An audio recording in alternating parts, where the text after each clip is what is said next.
Secret Level is a 15-episode anthology series based around video games. It is releasing on December 10th on Amazon Prime. I've gotten to watch it in its entirety for this early review. Every episode, barring the finale, is a story set within a game world. Some are good, some are bad, and the last one is just straight up an ad. Overall, I enjoyed my surprisingly short time with this series, and I'll explain why in an episode review that is as light on spoilers as possible for Amazon Studios' Secret Level.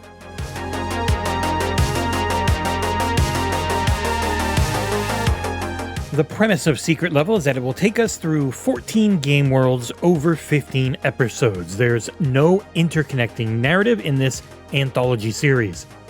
Every story lasts between 6 and 15 minutes, telling a tale that gives you a feeling of what that game might be like if it were, say, more real, or if games just had a way bigger budget. There's some heavy-hitting IP like Pac-Man, Dungeons & Dragons, and Mega Man, but two of my favorite episodes came from games that I have and will probably never touch. New World and Honor for Kings told fascinating stories that far surpassed the short tale we got with Mega Man, for example. In this review, I figured I'd just give a short, as spoiler-free as I can synopsis of each episode with its own score, followed by a full season score at the end. So let's get right into it with the first episode, Dungeons & Dragons, The Queen's Cradle. We open with shockingly high-quality CGI. Tim Miller and the Blair Studios team are flexing right off the bat. This is essentially the story of a D&D party coming together. You got a paladin, druid, mage, and more, trying to help a young man who is about to be sacrificed by a cult. It drags on a little bit too long for what is ultimately an origin story. It runs into one of the issues that these shorter episodes had, and that is the fight you really want to see happen is left unresolved. As the party comes together, instead of seeing an epic battle, we are left with a cut to black and things end. It does happen a few more times out the season, but this episode in particular was a little bit cliche and easy to guess what was going to happen in each scene. Overall, it was really pretty, but nothing really stuck with me after its 14 minutes or so runtime, so I'm giving it a score of 5 out of 10. Episode 2 is Sifu, It Takes a Life. This episode is kind of the polar opposite of number 1. Clocking in at just around 6 minutes, this episode essentially tells the tale of the entire game in a series of quick cut sequences. If you know the plot of Sifu, then you will know what's going to happen here. It's carried by some beautiful choreography, the fighting's really damn good looking, and it's got an art style pulled straight from the game. Instead of the uncanny valley look of the Dungeons & Dragons episode, we get a higher quality version of Sifu, essentially. It's a tale of live, die, repeat until goals are accomplished. Much like the first episode, it isn't something I'd rewatch. There's a basic story here that does its job well enough and succeeds as it just doesn't overstay its welcome. The fighting looks really good, even if it is kind of chopped up due to the main character's nature of his journey. This one gets a 6 out of 10. Episode 3 is a shocker. New World, The Once and Future King. I've never played the game and know nothing about it. CGI work here is stunning, with a mix of the game's characters' looks that still seem oddly realistic. The gimmick for this video game is that anyone on this island of Eternum, it cannot stay dead. You die, and you just come back. Every time. It's used to great comedic effect, as it tells a full story. We get a clear origin, journey, and a very satisfying conclusion that few other episodes in this season get anywhere near. It's also shockingly gory at times, but it made sense in the terms of the plot. King Aelstrom, the main character, is a moronic prick.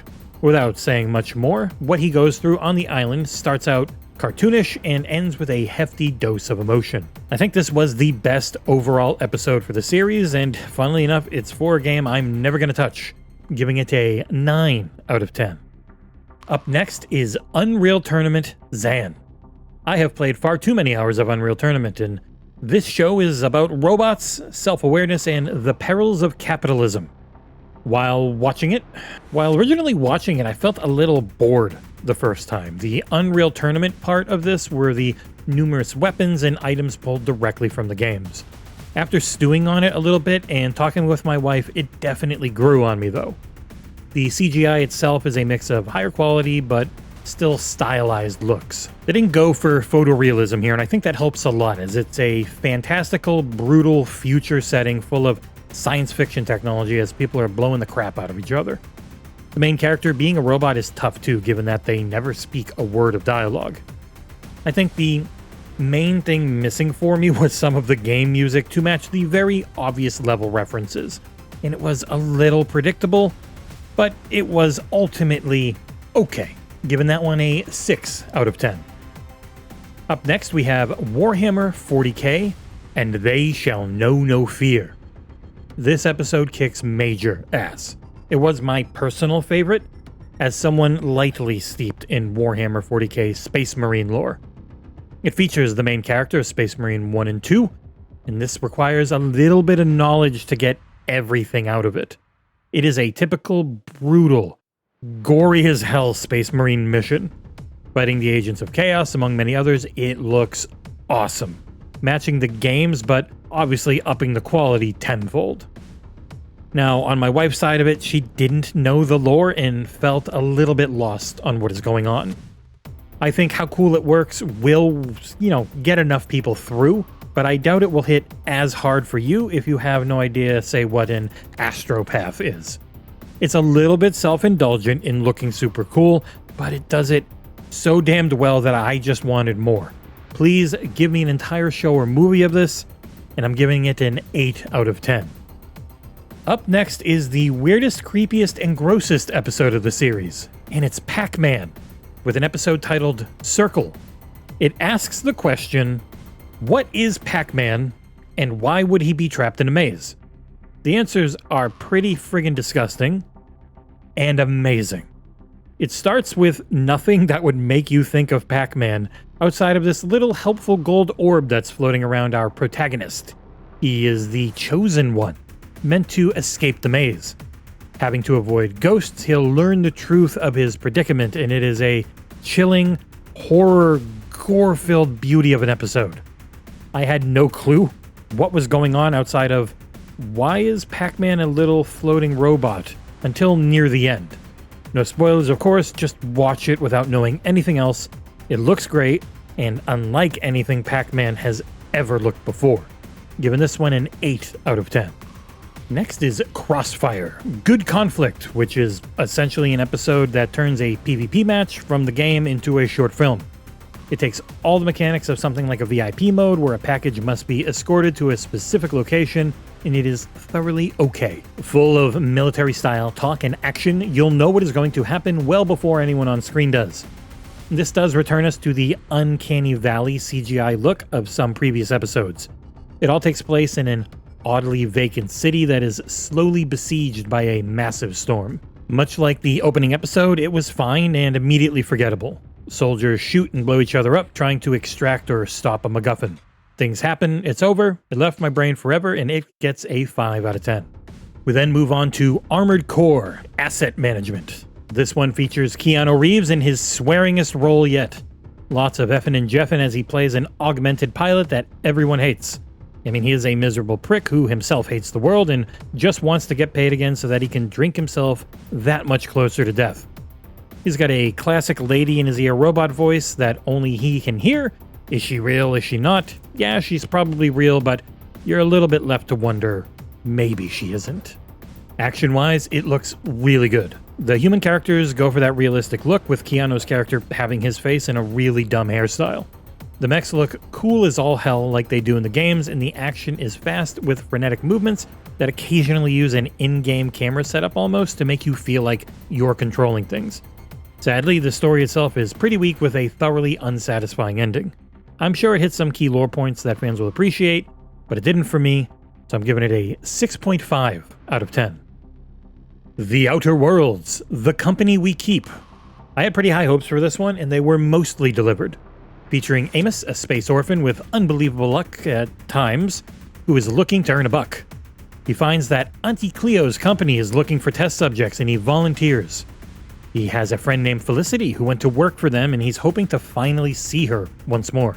It's the Outer Worlds, so capitalism has run amok, and these tests generally just kill most of their subjects. Amos's luck mostly holds out, and I think that you get a pretty emotionally satisfying ending without trying to spoil anything. I know these are short, but the episodes are also pretty short. CGI in here takes the style of the game and dials it up 100 with really weird looking human characters that are just like the tiniest bit off. I did dig it, along with how well it felt like the IP, giving this one a 7 out of 10. Then we have Mega Man Start. That name Start should have been a warning, because this episode looks amazing. I love the hyper quality CGI look pulled straight out of the later games. We meet Dr. Light, Rock, and a few robots in what is essentially an origin story for Mega Man. It is incredibly short, clocking in at just around 6 minutes. Unlike Sifu, however, it is not a complete story. Just as things start to kick off and we finally get to see Mega Man, it's over. And my wife and I were kind of pissed off. It was amazing to see these iconic decades-old characters in such a fantastic CGI look. To have it be one of, if not the shortest episodes of this season, feels like a crime, leaving me to give it only a 4 out of 10. Exodus Odyssey is next. Exodus is a game I am highly interested in. It's a science fiction world that adheres to the laws of physics in many ways, especially when it comes to light speed travel and the time dilation you'll suffer during it, and that is my jam. It's the central tenet of this episode, featuring a father searching for his daughter after she takes off to find her purpose in life. The CGI looks good here, though it is so varied in locations that none of them really stood out in my head. Like, there's probably a ton of asset management due to all of this travel. I am curious to see how much of what is in this episode becomes a part of the game itself. The lore is interesting, though fighting to not have aliens seem a bit generic is one of the toughest things in sci-fi. By the end, both my wife and I were a little bored. I think if they had been able to shave a few minutes off of this time-based journey, it might have served the pacing better. Still, I enjoyed the ending, so it gets a 6 out of 10. Next, we have Spelunky with an episode titled Tally. I love the game, I love the art style. Spelunky's got that distinct look, and they match it really well here. Featuring Anna, the protagonist of Spelunky 2, and Liz Mutton, it's essentially a murder montage, which makes sense as Spelunky is a roguelike game with no meta progression. Every run has you trying to get through and defeat the final boss. This episode is about how that can wear one down, and so we see a little girl die dozens of times, but it is played very comedically. Really not much of a story, which I guess makes sense for Spelunky. The growth of the character is pretty obvious though from the start, being cocky and failing and then getting propped up. It was short, yet it still felt long and seemed mainly focused on cameoing as many in-game items and traps as possible. Unlike some of the other games, it didn't feel like they had a specific story to tell in this universe, so they just kinda used it as a life lesson instead. It didn't hit for me at all, so I'm giving this one a 4 out of 10. Concord, Tale of the Implacable. I felt bad when this one started up, as it just kind of looked like their in-game cutscenes, but again, dialed way up, as it obviously has more time and budget. Seemed to be maybe an origin story for the game, though I never played that, so I'm not sure. Its main crime is featuring a group of pirates and smugglers who, of course, have hearts of gold. You see, they're only shooting and killing because the big bad corporations make them do it. My wife said, "This felt like wannabe Guardians of the Galaxy" as the credits rolled, and I couldn't help but laugh. It is as painfully generic as the game was, and as painfully well-made but boring. I can't tell you if this pulled a lot from the title, but it definitely pulled a lot from Marvel's stylings. It looks really pretty, but with a very boring art style. The story is also super predictable, and in the end it just kind of felt more like an ad to get people set up for the game than most of the other episodes. Ending up giving it a 5 out of 10. Honor of Kings, The Way of All Things. I had no goddamn idea what Honor of Kings was. As it turns out, it's a mobile MOBA title. This was one of the better episodes of the series and probably should have been the finale. In this world, there are living cities that are controlled by something known as the Tiangong. It deals with fate versus choice and has a beautiful mix of ancient and modern looks that has a design that flows together really well. It's more of a cerebral episode that deals with choices, consequences, and responsibility. I am going to imagine that the Living City is probably part of the MOBA, and they used it as a springboard to tell a tale of revenge. It worked really well, having this lore used to tell a good story, instead of just using an IP to try and set up a game or something. While it was a little predictable on what would happen, the way it got there was thoroughly satisfying. It isn't easy to blend classic architecture with sci-fi level tech as well, and I think they did a fabulous job making this Living City and its story make logical sense. So this one gets an 8 out of 10. And then we have Playtime. Fulfillment. You might be wondering, what the heck is Playtime? Well, every episode that took place before this finale was set in a game world, using that IP to tell a tale.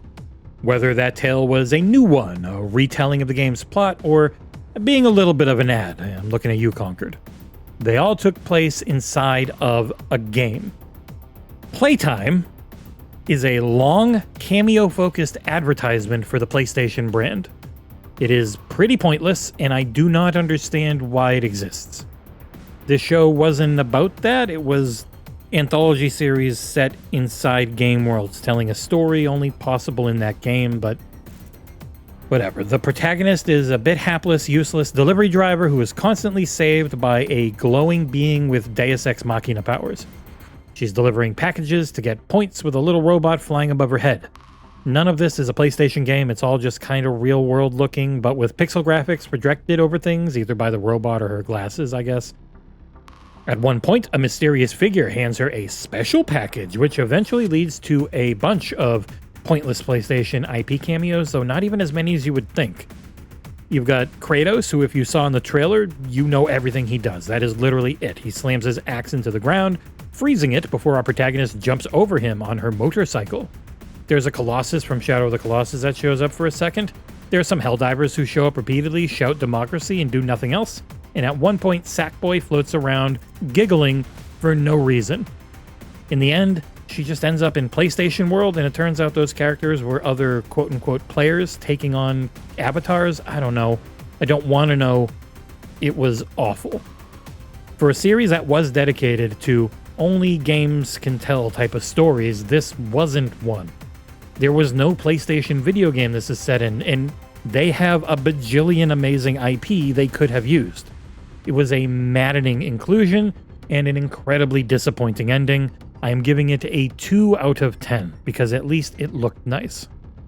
Wrapping things up, Secret Level featured some incredible highs, and I would love to see them given a proper movie treatment. Most of it was just okay, and I'm fine with it being done in this format and never seeing it again.